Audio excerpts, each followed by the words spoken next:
Hello everyone, welcome back to my channel digest Adda 24। तो मैं आप लोगों के लिए लेके आई हूँ आज सीटेट बाल विकास का प्रैक्टिस सेट, जो आपके आने वाले सीटेट एग्ज़ाम के लिए महत्वपूर्ण सिद्ध होगा और आपको 30 में से 30 नंबर दिलाने के लिए महत्वपूर्ण है। तो चलिए हम स्टार्ट करते हैं अपने प्रश्नों को।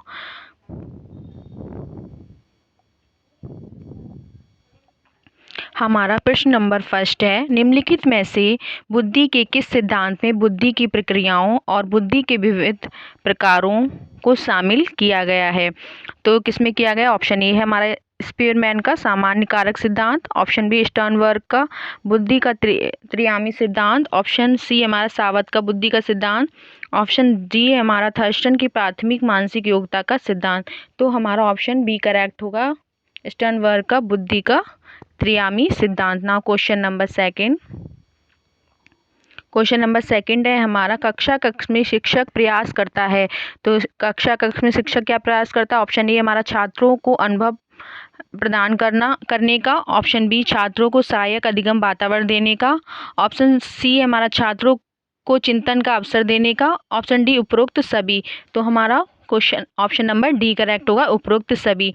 छात्रों को वो अनुभव भी प्रदान करने का देता है, प्रयास करता है, और छात्रों को सहायक अधिगम वातावरण देने का, और छात्रों को चिंतन का अवसर देने का। Now question number third. Question number third है हमारा, व्यक्तिगत रूप से शिक्षार्थी एक दूसरे से भिन्न होते हैं। तो कैसे होते हैं? ऑप्शन ए हमारा बुद्धि और विकास के सिद्धांत, बुद्धि और विकास से सिद्धांत, ऑप्शन बी हमारा विकास की दर, ऑप्शन सी विकास का क्रम, ऑप्शन डी हमारा विकास के लिए सामान्य क्षमता। तो हमारा कौन सा सही होगा? ऑप्शन बी हमारा सही होगा, विकास की दर।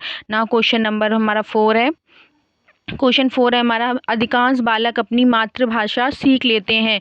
तो अधिकांश बालक अपनी मातृभाषा किस उम्र में सीख लेते हैं? ऑप्शन ए हमारा 1 वर्ष की आयु में, ऑप्शन बी है 4 वर्ष की आयु में, ऑप्शन सी 6 वर्ष की आयु में, ऑप्शन डी हमारा 2 वर्ष की आयु में। तो अधिकांश बच्चे होते हैं जो 2 वर्ष की आयु में अपनी मातृभाषा सीख लेते हैं। तो हमारा ऑप्शन नंबर डी करेक्ट होगा। क्वेश्चन नेक्स्ट हमारा, एक बालक सामाजिक रूप से स्वीकार नियमों को सीखता है। कैसे सीखता है? ऑप्शन ए धीरे धीरे, ऑप्शन बी है तेजी से, ऑप्शन सी हमारा अव्यवस्थित रूप से, ऑप्शन डी हमारा समय समय पर। तो एक बालक सामाजिक रूप से नियमों को कैसे सीखता है? ऑप्शन ए हमारा सही होगा, धीरे धीरे। नाउ क्वेश्चन नंबर 6 है हमारा, एक बच्चा ईर्ष्या का प्रदर्शन करता है। तो एक बच्चा ईर्ष्या का प्रदर्शन किस उम्र में करता है? ऑप्शन ए 6 वर्ष की आयु में, ऑप्शन बी हमारा 12 वर्ष की आयु में, ऑप्शन सी हमारा 18 वर्ष की आयु में, और ऑप्शन डी हमारा 24 माह की आयु में। तो कौन सा हमारा करेक्ट होगा? तो हमारा ऑप्शन नंबर ए करेक्ट होगा, 6 माह की आयु में। ना क्वेश्चन नंबर 7। क्वेश्चन नंबर 7 है हमारा, एक समावेशी कक्षा में निम्नलिखित में से कौन सा सबसे कम महत्वपूर्ण है? तो एक समावेशी कक्षा में सबसे कम महत्वपूर्ण क्या है? ऑप्शन ए प्रतिस्पर्धा और अंकों पर कम जोर देना, ऑप्शन बी है अधिक सहयोगात्मक और सहचर्यात्मक गतिविधियां प्रदान करना, ऑप्शन बी विद्यार्थियों को अधिक विकल्प प्रदान करना, ऑप्शन डी पाठ्यक्रम को पूरा करने के लिए विद्यार्थियों द्वारा अधिक प्रयास करना। तो हमारा कौन सा सही होगा? ऑप्शन डी हमारा करेक्ट होगा, पाठ्यक्रम को कम पूरा करने के लिए विद्यार्थियों द्वारा अधिक प्रयास करना। तो ऑप्शन नंबर हमारा डी करेक्ट होगा। नाउ क्वेश्चन नंबर हमारा 8।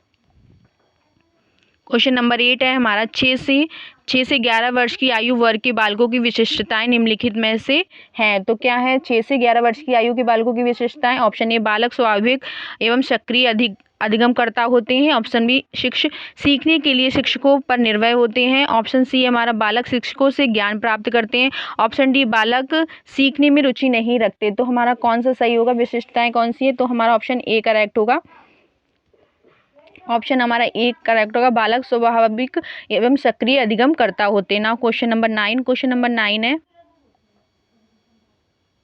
एक रचनात्मक छात्र वह है जो, ऑप्शन ए ड्राइंग और पेंटिंग में बहुत प्रतिभावान होता है, ऑप्शन बी बेहद बुद्धिमान होता है, ऑप्शन सी परीक्षाओं में लगातार अच्छे अंक लाता है, पाठ चिंतन और समस्या समाधान में अच्छा होता है। तो एक रचनात्मक बालक क्या होगा? तो एक रचनात्मक बालक होगा पार्श्व चिंतन और समस्या साधन में अच्छा होता है, तो ऑप्शन डी हमारा करेक्ट होगा। नाउ क्वेश्चन नंबर 10 है हमारा, नवीन ज्ञान की प्राप्ति होती है, तो नवीन ज्ञान की प्राप्ति कैसे होती है? ज्ञान स्थानांतरण के द्वारा, ऑप्शन ए, ऑप्शन बी रटने के द्वारा, ऑप्शन सी अनुभव द्वारा, नवीन अर्थ ढूंढने के द्वारा, ऑप्शन डी हमारा उपरोक्त में से कोई नहीं। तो हमारा क्या होगा, नवीन ज्ञान की प्राप्ति कैसे होती है? तो ऑप्शन हमारा सी करेक्ट होगा, अनुभव द्वारा, नवीन अर्थ ढूंढने के द्वारा। Now question number 11, question number 11 है, वायुगस्की द्वारा प्रतिपादित बालक के निजी वार्तालाप की अवधारणा, निजी वार्तालाप की अवधारणा क्या है? ऑप्शन ए हमारा प्रदर्शित करती है कि बालक आत्म केंद्रित होता है, ऑप्शन बी दिखाती है कि बच्चे मूर्ख होते हैं इसीलिए उन्हें वयस्कों के मार्गदर्शन की सहायता पड़ती है, ऑप्शन सी दिखाती है कि बच्चे स्वयं से प्यार करते हैं, ऑप्शन डी प्रदर्शित करती है कि बच्चे अपने खुद के कार्यों को निर्देशित करने के लिए भाषा का प्रयोग करते हैं। तो वायुगस्की ने क्या बताया? तो वायुगस्की ने बताया ऑप्शन डी हमारा सही होगा, प्रदर्शित करते हैं कि बच्चे अपने खुद के कार्यों को निर्देशित करने के लिए भाषा का प्रयोग करते हैं, तो option D correct. Now question number 12, question number 12 है, बच्चे का सामाजिक विकास वास्तव में प्रारंभ होता है, तो बच्चे का सामाजिक विकास कब प्रारंभ होता है? ऑप्शन ए विद्यालय पूर्व अवस्था से, ऑप्शन बी शेषावस्था से, ऑप्शन सी है हमारा पूर्व बाल्यावस्था से, ऑप्शन डी उत्तर बाल्यावस्था से। तो बालक का सामाजिक विकास हमारा स्टार्ट होता है पूर्व बाल्यावस्था से, तो ऑप्शन सी हमारा करेक्ट होगा। नाउ क्वेश्चन नंबर 13,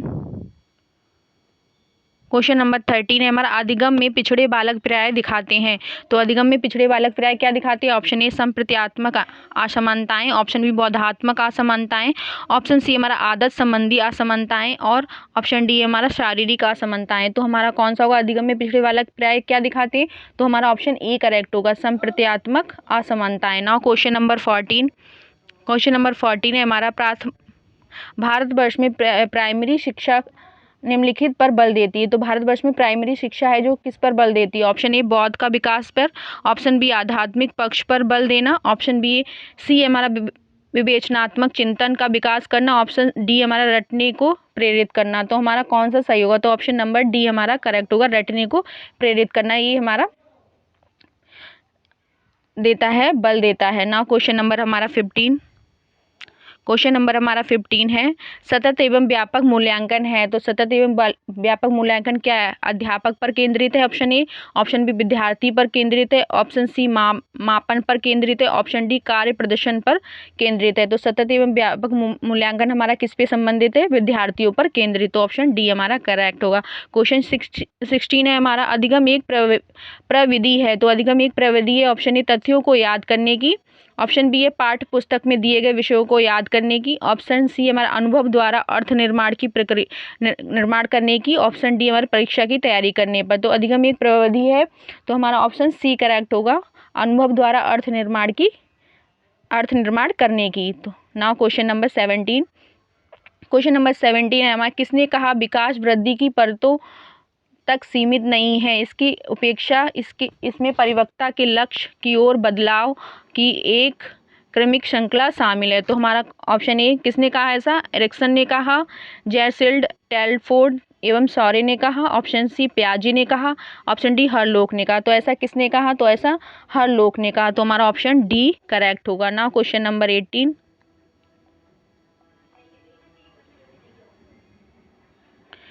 विद्यार्थी का विकास निर्भर करता है, तो विद्यार्थी का विकास किस पर निर्भर करता है? ऑप्शन ए वंशानुक्रम पर, ऑप्शन बी हमारा वातावरण पर, ऑप्शन डी वंशानुक्रम एवं वातावरण दोनों पर, ऑप्शन डी उपरोक्त में से कोई नहीं। तो हमारा विद्यार्थी का विकास किस पे निर्भर करता है? ऑप्शन सी करेक्ट होगा, वंशानुक्रम एवं वातावरण दोनों पर। ना क्वेश्चन नंबर 19,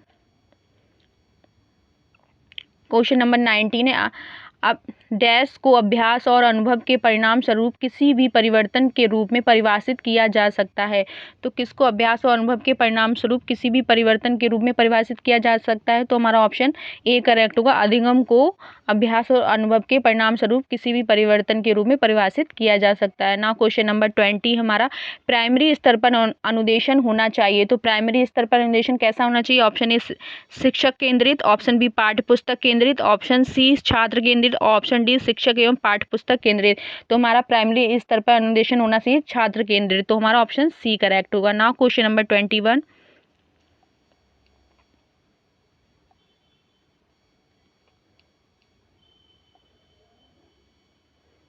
22 क्वेश्चन 21 मिस इसमें मिस है, तो हम 22 करेंगे। क्वेश्चन हमारा 22 है, 6 या 7 वर्ष का बालक दूसरे के विचारों को स्वीकार करने के योग्य नहीं होता है क्योंकि वह बहुत छोटा होता है, वह अहम केंद्रित होता है, वह बुद्धिमान नहीं होता है, वह कल्पनाशील होता है। तो हमारा कौन सा सही होगा? 6 से 7 वर्ष का बालक दूसरों के विचारों को स्वीकार करने के योग्य नहीं होता क्योंकि वह क्या होता है? क्योंकि वह बहुत अहम केंद्रित होता है। तो ऑप्शन बी हमारा करेक्ट होगा, अहम केंद्रित होता है ना। क्वेश्चन नंबर 23, क्वेश्चन नंबर 23 है हमारा,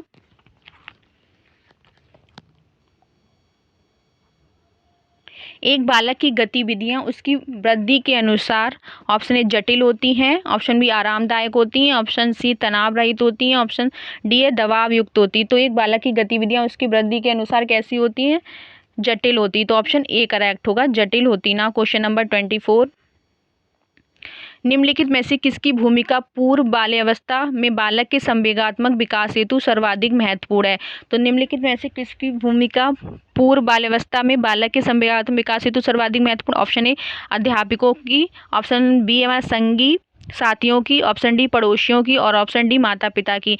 तो किसकी भूमिका महत्वपूर्ण है? तो ऑप्शन नंबर डी हमारा करेक्ट होगा, माता पिता की ना। क्वेश्चन नंबर 25, क्वेश्चन नंबर 25 है हमारा, शिशु प्रेम, भोजन, आराम और अधिगम की आवश्यकताओं को पूरा करने के लिए डैश पर निर्भर होते हैं। किस पर निर्भर होते हैं? ऑप्शन ए स्कूल पर, ऑप्शन बी साथी समूह पर, ऑप्शन सी माता पिता पर, ऑप्शन डी दादा दादी। तो हमारा ऑप्शन सी करेक्ट होगा, माता पिता पर ना। क्वेश्चन नंबर 26 हमारा, व्यक्तिगत मापन का स्याही धब्बा परीक्षण है। तो व्यक्तिगत मापन का स्याही धब्बा परीक्षण क्या है?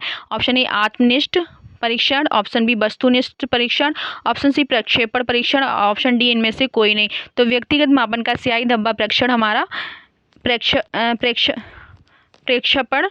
परीक्षण है। तो ऑप्शन सी करेक्ट होगा ना। क्वेश्चन नंबर 27, विभिन्न उप संस्कृतियों में समाजीकरण की प्रक्रिया व्यापक डैश दिखाती है। क्या दिखाती है? ऑप्शन ए विविधता, ऑप्शन बी उन्नति, ऑप्शन बी समानता, ऑप्शन डी हमारा निष्पक्षता। तो हमारी क्या दिखाती है? ऑप्शन हमारा ए सही होगा, विविधता ना। क्वेश्चन नंबर 28, क्वेश्चन नंबर 28 है, बालकों में अधिगम कैसा, बालकों में अधिगम ऑप्शन ए ज्ञान को रटने से होता है।